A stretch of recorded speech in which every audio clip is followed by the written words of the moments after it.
Kembali lagi di waktu bagian bola. Hari ini kita akan memprediksi UCL yang akan berlangsung minggu ini. Di mana di Rabu dini hari itu ada pertandingan Manchester.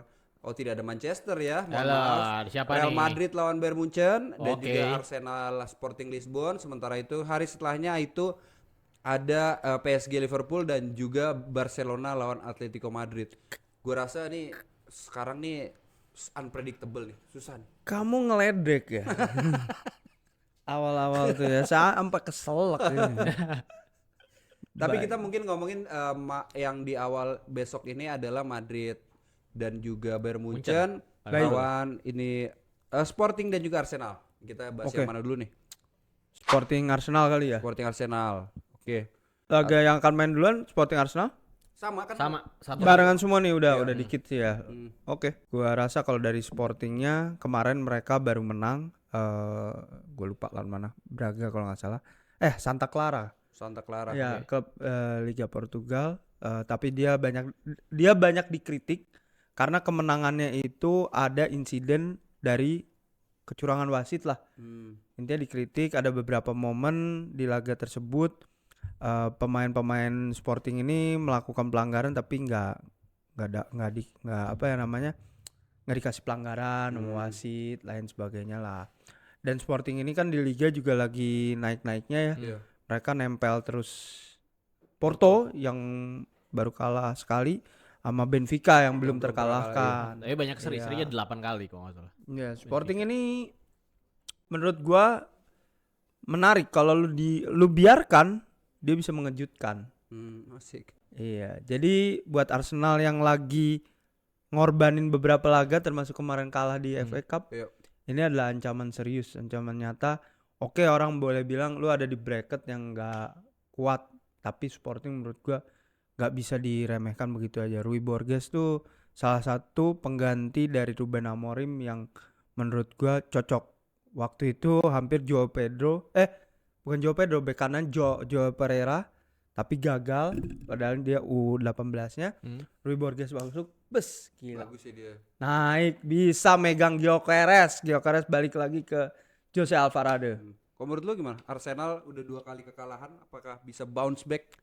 Soalnya ini kan away ya. Jadi partai away ini bisa jadi salah satu hal yang mungkin bisa nggak diunggulkan Arsenal. Karena kemarin juga lawan Southampton juga kalahnya juga di away kan. Dan ternyata memang ternyata cedera, pemain-pemainnya beneran cedera ya. Dan itu ngebuat permainannya Arsenal pun nggak bisa maksimal. Dan gua rasa dengan banyaknya pemain yang cedera, bisa aja nih diambil kesempatannya oleh Sporting yang kalau di kandang tuh jago banget. Apalagi kayak kemarinnya lawan Bodo aja bisa bener-bener di comeback Comeback ya. ini gila banget gitu. Dan bahkan gak cuman hanya 3 sama ya, tapi jadi 5-3 gitu. Iya. Jadi sehingga ya ini patut dihati-hatikan juga sama Arteta. Dan Arteta juga bakal kepusingan nih kalau misalnya memang kalah, karena balik lagi ya, moralnya kan jadi turun nih. Iya. Apalagi kalau misalnya kalah lagi Sporting makin turun lagi, sementara abis itu ada Premier League gitu kan. Apalagi kalau City menang, sehingga poin di Premier League pun kepapas lagi gitu. Yes. Sehingga gua pribadi sih nggak yakin Arsenal itu bisa menang besar, tapi kalau menang tipis bisa jadi sih. Tergantung, menurut gue tergantung nanti siapa yang dimainin, terus gimana masing-masing pelatih itu memainkan taktiknya. Apakah Sporting akan bermain bertahan dan counter? Kalau iya, mungkin bisa aja tuh yang terjadi seperti pas lawan Southampton. Apalagi kemarin pas lawan Southampton tuh kesalahan-kesalahannya tuh aneh-aneh gitu yang jarang banget dilakukan sama Arsenal. Gitu, kayak blunder Ben White ya kan. Belum lagi tiba-tiba kebobolan dari Southampton cuma beberapa chance tapi bisa jadi gol 2. Menurut gue itu hal-hal yang unpredictable sih. Iya Yang sih. mungkin bisa terjadi apalagi di Liga Champions nih. Apalagi Sporting kita tahu sendiri Luis Suarez gila banget musim ini. Luis Suarez. Sporting juga menurut gue juga kan dari awal itu gue pernah bilang dia adalah kuda hitam. Dan gue tidak expect sebenarnya dia menang remontada dari kemarin Bodo Glimt. Tapi kalau lawan Arsenal gini harusnya sih Arsenal 2 kali kekalahan bisa bounce back. Jadi menurut gue ya menangnya 2-0 atau 2-1 lah. Kalau menurut gua ini seri sih. Seri. Luis Suarez lagi bagus, maksudnya gua musim ini bagus ya. Terus kemudian Pedro Gonçalves, Trincao, Iya, Trincao. Terus sih gokil sih. Inacio backnya juga. Lazio juga bagus. Kemudian yang gua highlight kaptennya sebenarnya huge gimana sih? Iya, susah sih nyebutnya emang tuh. Morten Hjulman. Hilman. Itu ya. Hampir Casper Hjulman. Nah, itu menurut gua di laga lawan Bodo Glimt dia mungkin nggak ke highlight lebih banyak, tapi dia adalah pemain yang bekerja keras di lini tengah. Tapi dia ngegolin juga kan kalau nggak salah. Ngegolin kayaknya enggak deh. Enggak ya? Pas pembantaian nggak ngegolin deh. Tapi yang perlu gua bilang adalah ini orang adalah gelandang yang akan menjadi pemutus serangan Arsenal, ataupun dia juga bisa jadi pemain yang akan build up serangan untuk Sporting. Next itu Bayern Munchen lawan Real Madrid nih, partai Ini ya. gue pengen nonton sih. Iya, kita selalu ada nih di tiap tahun ya. Gimana menurut kalian partai besar nih? Oke, Real Madrid baru aja kalah, fokusnya terpecah. Begitu juga seperti Atletico Madrid, gue singgung dikit. Iya. Juga harus mengorbankan beberapa laga karena mereka juga harus fokus di Copa del Rey dan juga fokus di UCL. Nah, menurut gua ini adalah kesempatan Arbeloa kalau memang dia memikirkan untuk bertahan di Santiago Bernabeu. Jadi laga ini adalah laga penentuan dia juga sebagai pelatih, bagus atau enggaknya.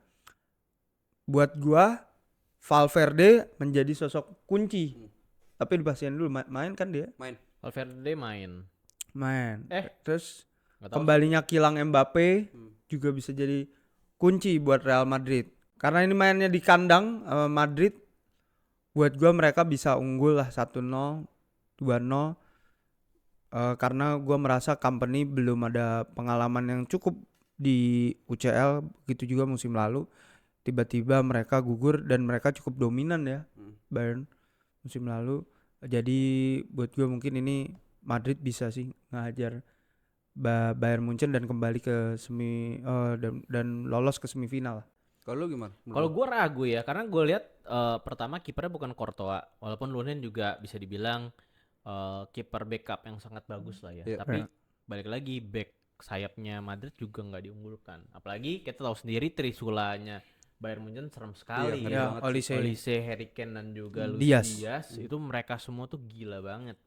Dan kalau kita lihat kayak Trent atau Garcia sendiri juga mereka bukan tipe stopper yang fast sprint, mereka lebih ke kalau untuk Arnold itu lebih attacking, sementara Garcia itu lebih ke tengah. Betul. Jadi gua rasa bisa di overlapping berkali-kali nih sama si Trisula ini. Cuma tinggal kita lihat aja nanti efektivitasnya seperti apa, karena kan Bernabeu it's bukan satu stadion yang ordinary gitu. Jadi balik lagi tergantung mentalnya mereka Trisula ini sih. Kalau Luis Diaz gue yakin sih sama Harry Kane mereka udah punya mental yang oke lah gitu. Kalau Olise gue belum tahu ya.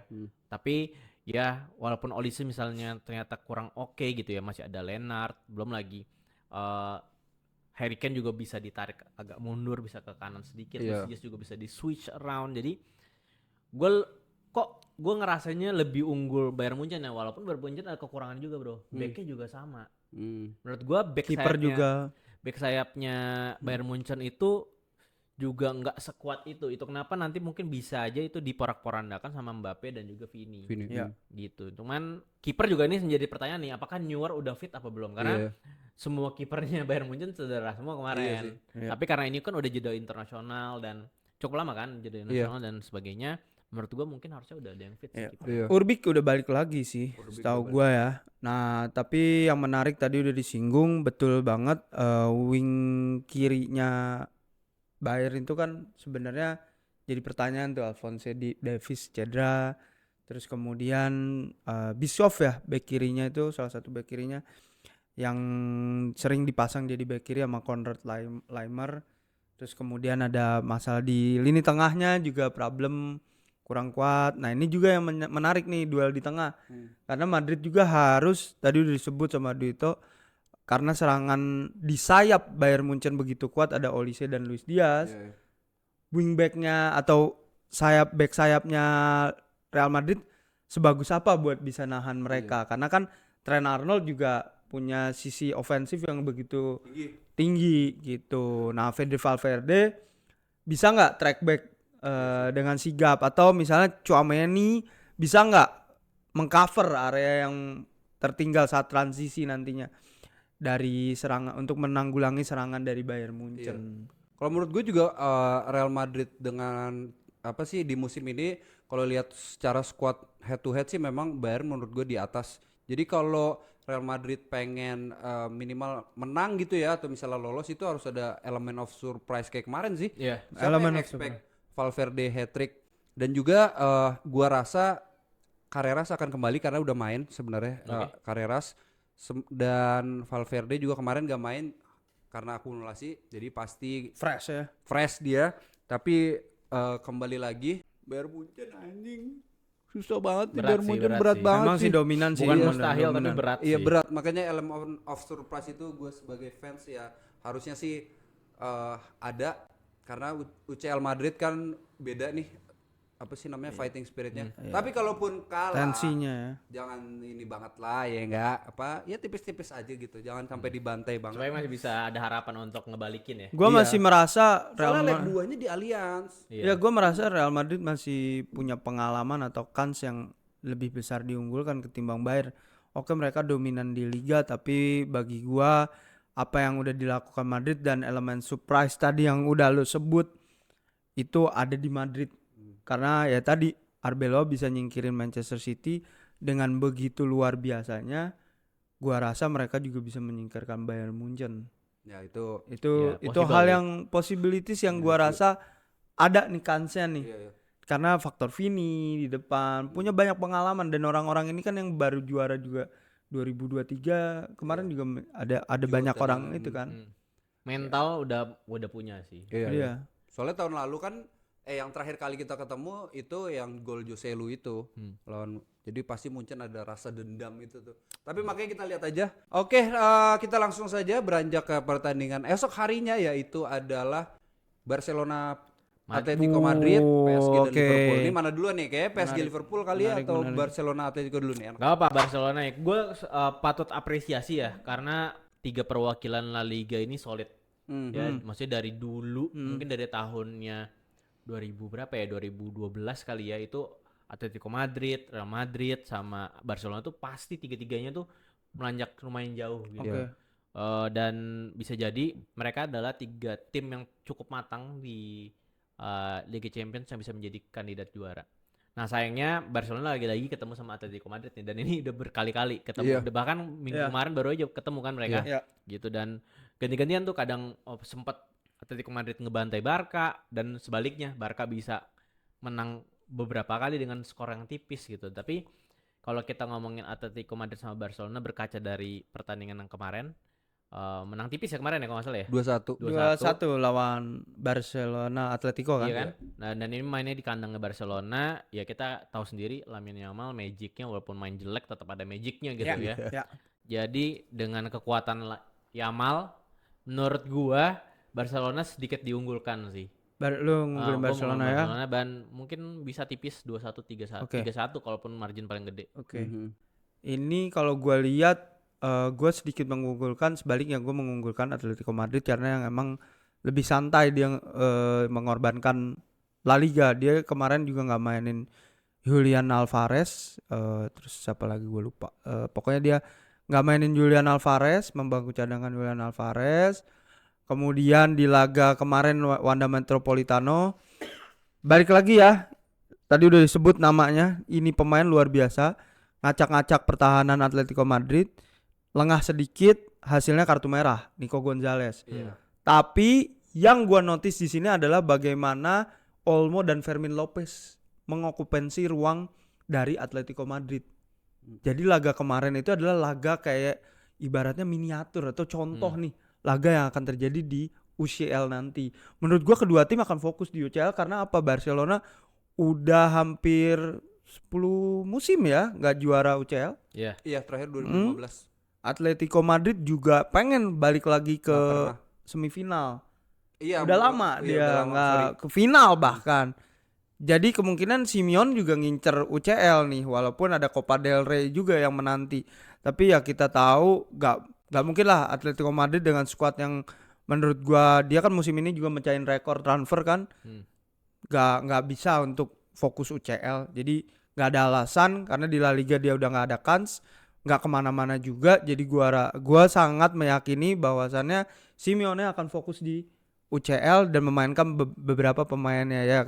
Semalam adalah sebagai contoh aja bahwasannya Nico Gonzalez membiarkan Lamine Yamal sedikit kebobolan. Olmo dan Fermin Lopez adalah salah satu pemain yang mengokupansi ruang. Mereka bermain double false nine. Double false nine. Gila nggak? Kemarin lawan Newcastle, Hansi Flick membuktikan bahwasannya movement. Ada namanya pemain ke-12 yaitu movement, pergerakan tanpa bola yang membuat Newcastle porak-poranda di babak kedua. Jadi Hansi Flick ini gila men. Jadi gue rasa ini laga seru dan gue menilai ini laga seru karena tidak bisa gue prediksi. Gak tahu hasilnya bagaimana. Yamal pun kalau dijaga 2 pemain pun juga tetap, atau enggak dijaga kayak waktu itu Park Ji-sung benar-benar nge-cover Messi kemana-mana gitu, nggak bisa juga ya. Apa istilahnya tuh? Kan ada Ini tuh. Pirlo mungkin. Kalau Park Ji-sung man to man Pirlo, maksud iya, lo, man to man marking. Jadi waktu itu Park Ji-sung era Fast Ferguson itu pengen man to man marking Pirlo kan. Messi, tapi Messi. terlambat dia. Harusnya dia mainin Park Ji-sung. Memang kalau bertahan itu gaya khasnya Atletico, tapi kemarin Yamal membuktikan kelasnya. Iya.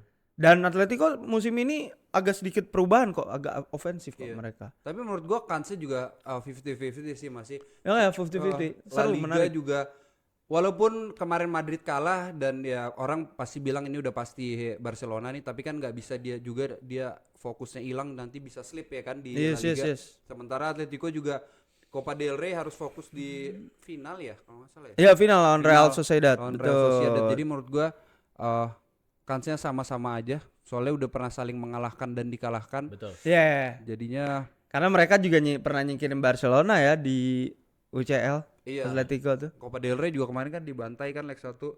Jadi ya bener sih gue setuju nih, seru. Seru ini. Atletico, Tinggal pasti ada yang berantem. gimana pelatih memainkan taktiknya aja nih, adu Iya, taktik adu sih. taktik. Iya, ada taktik sih. Oke, yang nggak kalah serunya kita itu ada PSG Liverpool. Serem nih, serem. Nah, serem, ini serem. dia. Tapi kalau gue lihat ya, PSG Liverpool ini pressure-nya sebenarnya di PSG. Karena Liverpool nih kayaknya udah nothing tulus, atau pressure-nya di Arne Slot. Iya, betul. Kalau Liverpool kalah pecat udah. Iya, itu Gimana? tadi omongan lu bikin gue mikir sebenarnya. Memang pressure-nya itu justru di Liverpool dan Arne Slot. Karena mereka kan kalah ya. Mungkin Duito nanti ngasih banyak penjelasannya nih. Gue sedikit aja lah. Mungkin dari sisi PSG-nya. PSG ini kan pemain-pemain muda, energik, terus kemudian Kvaratskhelia juga lagi menggila. Dan salah satunya juga di UCL dia ngancurin Chelsea. Iya. Kemudian bukan hanya Arne Slot tapi juga tim Inggris wakilnya tersisa Arsenal only. Arsenal sama Liverpool aja. Oh iya. Jadi kalau sampai Liverpool kalah bisa jadi wakilnya sisanya cuman Arsenal aja kalau Arsenal menang. Jadi emang Liga Inggris juga tadi udah nyebut La Liga. So gua rasa ini PSG bisa ngancurin abis Liverpool nih bahaya. Berat Gimana sih. menurut lo? PSG tuh berat sih. Maksudnya secara pemain komplit, lapis 2-nya pun masih bagus. Mungkin kekurangannya dari PSG juga cuman kiper doang ya, karena si Chevalier juga sekarang jarang dimainin, tapi kiper cadangan Safanov justru lebih bagus Safanov. gitu. Lebih meyakinkan so far gitu Yeah. ya. Jadi mungkin kelemahannya ya di situ, sama di backnya mungkin juga Marquinhos saja nih yang apa ya, sama lah kayak Liverpool juga ada Banyak Van Dijk tua. yang udah tua gitu. Jadi mungkin kelemahannya itu, cuman balik lagi di Liverpool kayaknya poin plusnya lebih sedikit dibanding di PSG ya. Jadi kalau dari sisi pressure, semuanya pasti punya pressure. PSG punya pressure karena dia pasti pengen mempertahankan gelar sampai menunda pertandingan sama Lens. Ya Jadi benar ditunda. sampai itu rame beritanya. Ya, dan karena sebagainya. Lensnya Jadi, nggak mau. Request dari PSG-nya. PSG. Iya. Gila. Dan dikabulin sama federasinya. Padahal Iya. Lensnya nggak mau. Lensnya nggak mau. Parah, Lensnya parah. nggak mau. Nah, Permainan jadi maksudnya PSG justru secara mental harusnya lebih siap ya. Iya. Dan kalau kalah lebih memalukan gitu. Lu udah nunda-nunda gitu. Jadi pasti. Tapi di sisi lain di Liverpool ini mungkin secara pressure lebih ke Arne Slot ya. Karena Arne Slot ini udah dari Januari, bahkan dari akhir sebelum pertengahan musim selesai kemarin itu udah hasil buruk berentetan. Jadi sudah pasti pressure sangat tinggi, dan juga belum lagi pemain-pemain Liverpool juga mungkin secara permainan juga moral udah pada turun. Kayak kemarin pas kalah 2-0 aja udah pada agak males mainnya. Dan plus Alisson cedera, kipernya Mamarshvili. Jadi gua pribadi nggak yakin sih, maksudnya ya kecuali memang Magic of Champions League itu keluar ya. Gitu. Cuman apakah kita cuma bisa berharap sama Magic, kan nggak bisa gitu. Semua juga pasti ada taktik dan turunan-turunannya dan gua nggak yakin sih Arne Slot punya taktik plan C gitu yang bagus, karena sejauh ini kalau plan A nggak works, plan B nggak works juga, udah mentok, cuma ada 2 plan dia. Ini leg pertama di mana sih? Di Paris. Oh, enak tuh harusnya Liverpool. Anfield kan ngeri kan kayak kemarin ya kan. Betul. Tapi kan menarik ya tadi nyebut lawan Galatasaray, lawan City kemarin pun Liverpool tuh sebenarnya punya banyak peluang ya. Masalah di finishing ya nggak sih? clinical finishernya kurang tajam. Kalau secara leg diunggulkan betul, teman terakhir itu Liverpool juga kayak gini nih, menang di Paris 1-0, di Anfield justru kalah 1-0, akhirnya adu penalti kalah di Anfield. Jadi pada dasarnya Anfield lalu ya? Iya, Anfield sekarang tuh nggak kayak Anfield seperti sedia kala yang sangat menyeramkan. Begitu gitu. juga Atletico kan Iya. ngalahin di Anfield ya. Jadi balik lagi ya, semua tergantung pelatih sih. Apakah Arne Slot benar-benar bisa memutarbalikkan mindset pemainnya gitu? Karena kalau gue udah lihat beberapa press con-nya dengan masalah dengan Salah dan lain sebagainya, memang sepertinya Arne Slot sendiri belum bisa memenangkan hati pemain-pemainnya. Pemainnya. Tapi kalau menurut gue juga gue pede sih Liverpool bisa menang nih. Tapi di leg kedua itu comeback. Soalnya ngelihat yang kemarin lawan Galatasaray kan gue ngeliatnya yang musim ini aja gitu. Di Parc des Princes sih emang susah sih. Tapi kalaupun kalah itu jangan gede-gede. Jadi di Liverpool di Anfieldnya tuh enak tuh. Bisa di comeback. Gua rasa 2-0 lah PSG menang. Soalnya kalau Galatasaray kemarin tuh salah satunya adalah banyak buang peluang kan. Galatasaray juga hancur bro. Iya Galatasaray hancur banget. Jadi kayak mereka bertahan, bisa nyerang nih, lolos nih kan, karena kan back Liverpool juga suka blow on kan gitu. Iya. Tapi penyerangnya juga hancur gitu. Ditambah lagi Osimhennya cedera gitu, patah tangan kan. Jadi menurut gue ya itu beruntung aja sih. tapi penggantinya kan Icardi. Ya Icardi yang sekarang bukan Icardi yang zaman dulu sih. Tapi ya gitu, ketika mengalahkan Galatasaray itu butuh waktu lama untuk mencetak gol dari segitu banyak peluang yang ada. Makanya gue bilang lama ya dalam tanda kutip, karena peluangnya itu bagus-bagus banget.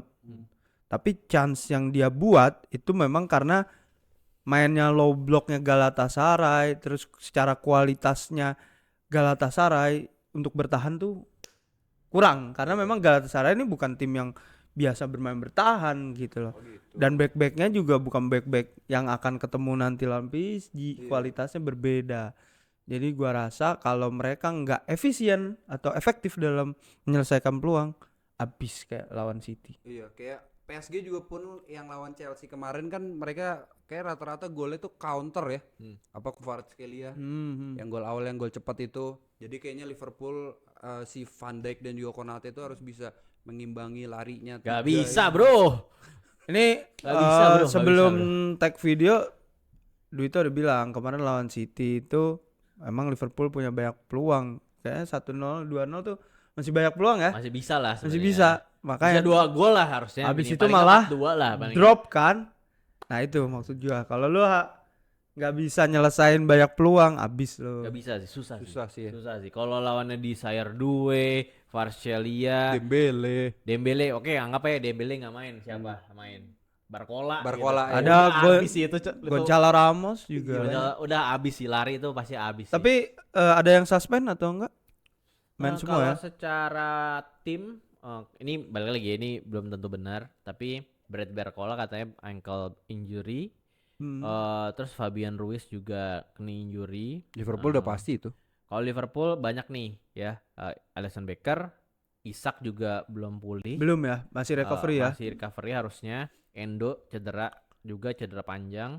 Bradley udah tahu sampai akhir musim. Iya.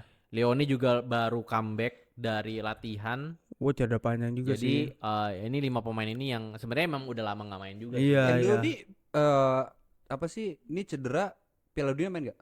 Kelihatannya enggak deh. Oh, Tipis, Soalnya dia kecil. cederanya sampai akhir musim. Iya, oke. sama Nggak kayak salah Bradley juga. Iya. Tipis. Oke, mungkin sekarang kita prediksi skor deh. Tadi kita gua di awal prediksi skor Arsenal terus lupa lagi gue lanjutin. Iya. Madrid Munchen berapa deh dari Ludo? Leg 1 ya. Gua susah nih prediksi, ya udahlah gua kasih 2-2. Dua sama ya.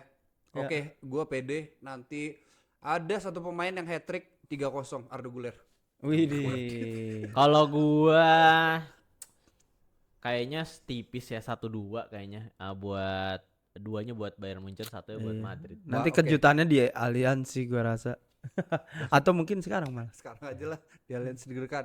Oke, next itu Arsenal Arsenal Sporting. Kan udah tadi di Udah ya? awal. Udah. Berarti Barcelona Atletico. Wah, nih, Gua ngunggulin Leg 1 di mana tadi ya? Lupa gua. Dia di Barcelona ya, Oh, di Camp Nou, oke. Ya, 2-1 sih Barca. Barcelona sih. Gua dua sama deh, dua sama. Gue 2-1 Atletico Madrid deh. Buh. Semoga. Oke. PSG Liverpool. Lu dulu coba. Ragu gua. Pede harus pede. Kayak 2-0 kalah deh. Ya, PSG di menang deh kayaknya. Leg 1 ya, Leg 1. Gua 2-1 lah PSG. 1-0 lah PSG. Oke.